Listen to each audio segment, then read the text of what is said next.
With the Fantastic Four First Steps box office metrics now sitting at $385 million worldwide, those are indeed the global metrics that where it stands right now for Marvel Studios and the Disney company. One thing is for sure is that ever since then, ever since the box office mishap, we know that those out there like Disney CEO Bob Iger, even Kevin Feige, and now Pedro Pascal are doing damage control, and they're even going as far to blame game specific individuals out there, and it's only getting worse. Now, one thing about Marvel Studios is that, yes, we already know that there's a lot of Marvel fatigue out there, but I think in the reality of the situation is that there's really just Disney fatigue. People are very tired of how Disney specifically handles Marvel, right? That's what it really all comes down to. This is Mike Zero. Subscribe if you're new and like this video to see future updates. You can also follow me at Mike01. I thank you also very much for the great and kind support. Now, I've said this multiple times and I'll say it once more, but this movie was just an okay film to me. It was just a popcorn flick, nothing special, nothing great, not anywhere near close to a masterpiece. Just a one-off movie as far as I saw things. But one thing about Bob Iger and Pedro Pascal is that they continue to actually worsen the overall promotion of the Fantastic Four, and that is for certain, is that we know that now Pedro Pascal is getting political yet again, and how it's already beginning to backfire and creating massive backlash from Marvel fans and even from just regular moviegoers. Let's jump into this.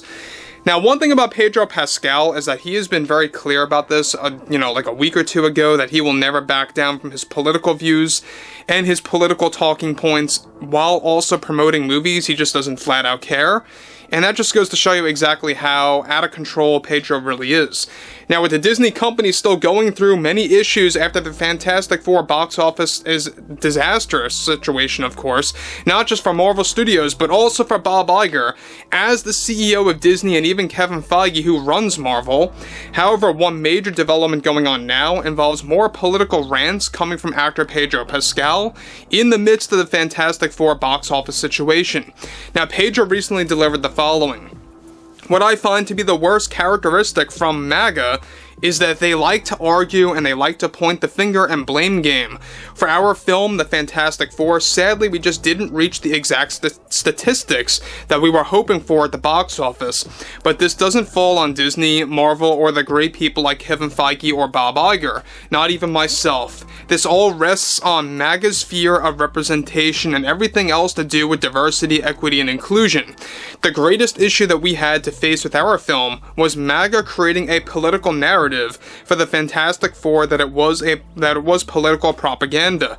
And I think it was those words that steered any casual fans away that don't know any better. Not that I would want MAGA to watch my films anyway, I just don't want your business. But they convinced those on both the right and the left to not see this film.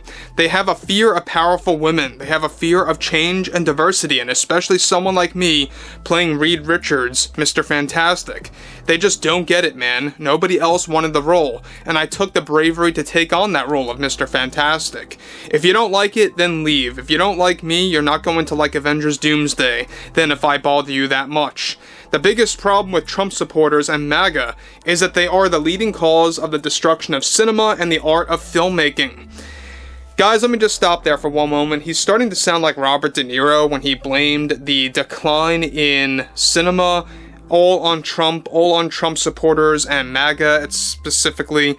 It really is a very poor argument. In reality, yes, it all had to do with their obsession with DEI over the years, and that's why filmmaking really took a massive decline over the years. Now, in this case with the Fantastic Four, all aside from DEI, because that's not really a big problem in this film, per se, it's just got a lot of flaws going for this movie, and Disney really did mishandle the Fantastic Four First Steps. Now, he goes on to continue, this rests all on them. My politics and what Disney and Marvel did with this film have nothing to do with missing the mark on a specific box office margin.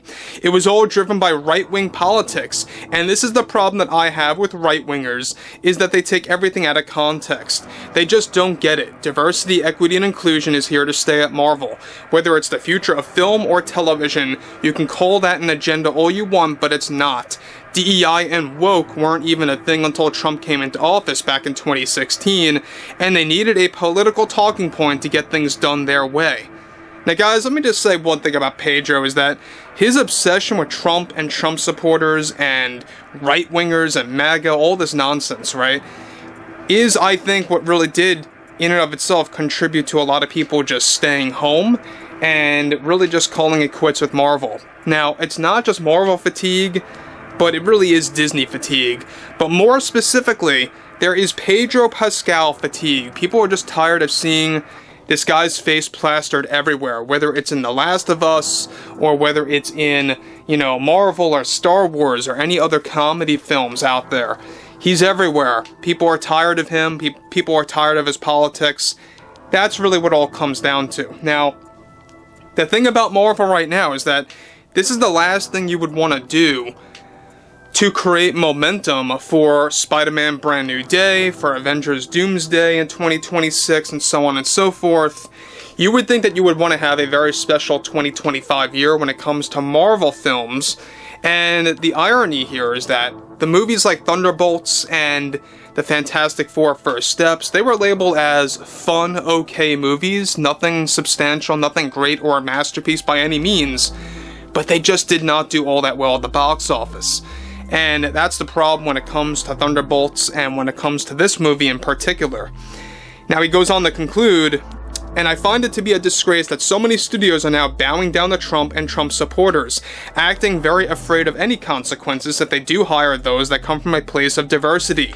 As a man from Chile, I find it insulting, but our film could have done so much better if MAGA kept their mouths shut. It's just that simple. That's all there is to it. I think they are going to have to get used to seeing me as Mr. Fantastic, because I am here to stay, man. I'm a daddy now in the MCU, and that's as important as things get. Now, his obsession with using the word daddy, that's another thing that's very cringe. And by the way, guys, when he says daddy, it's not referring to being a father. I think that you all know what I'm talking about. Now, we all know that his obsession with using the word daddy in the press tour made the press tour not just a disaster, but very cringeworthy. We can all agree on that. But one thing about Pedro right now is that he is not backing down. He's basically going down with the ship when it comes to the Fantastic Four press tour. Regardless of it being a disaster then, he's making it a bigger disaster now, toward the tail end of its theatrical run, because it's not going to stay in theaters for all that long. Maybe 2.5 weeks from now, it's going to begin going out of theaters, and that will be it for the 2025 year when it comes down to Marvel films.